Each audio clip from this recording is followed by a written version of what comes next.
In December 2019, there was a cluster of pneumonia cases in China. Investigations found that it was caused by a previously unknown virus, now named the 2019 novel coronavirus. In this video, we'll take a quick look at what's currently known about the virus. Keep in mind that this is a new virus, and what's known about the virus now might change in the future. Coronaviruses are a large group of viruses. They consist of a core of genetic material surrounded by an envelope with protein spikes. This gives it the appearance of a crown.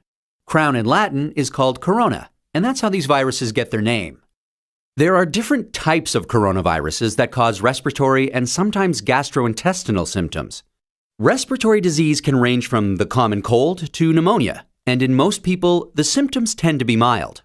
However, there are some types of coronaviruses that can cause severe disease. These include the severe acute respiratory syndrome coronavirus, first identified in China in 2003, and the Middle East respiratory syndrome coronavirus that was first identified in Saudi Arabia in 2012.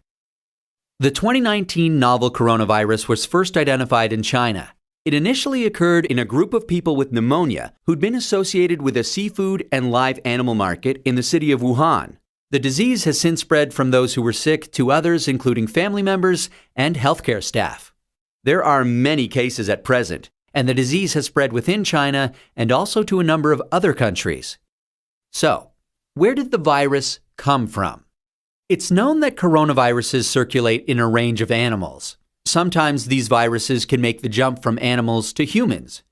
This is called a spillover and could be due to a range of factors such as mutations in the virus or increased contact between humans and animals. For example, MERS-CoV is known to be transmitted from camels and SARS-CoV from civet cats. The animal reservoir of the 2019 novel coronavirus is not known yet.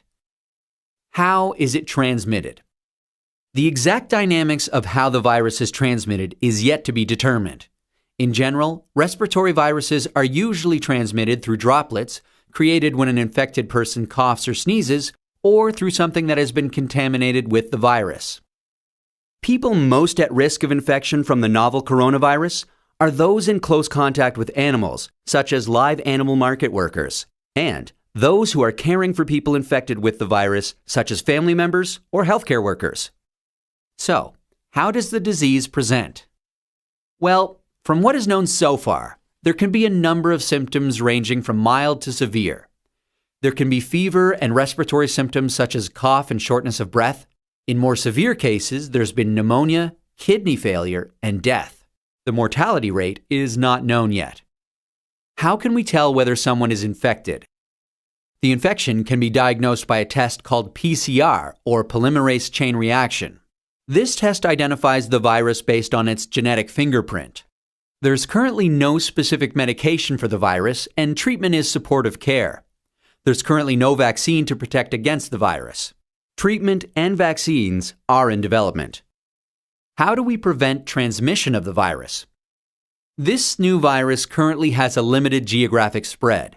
However, there are a number of standard hygiene practices that have been recommended to protect against infection and further spread.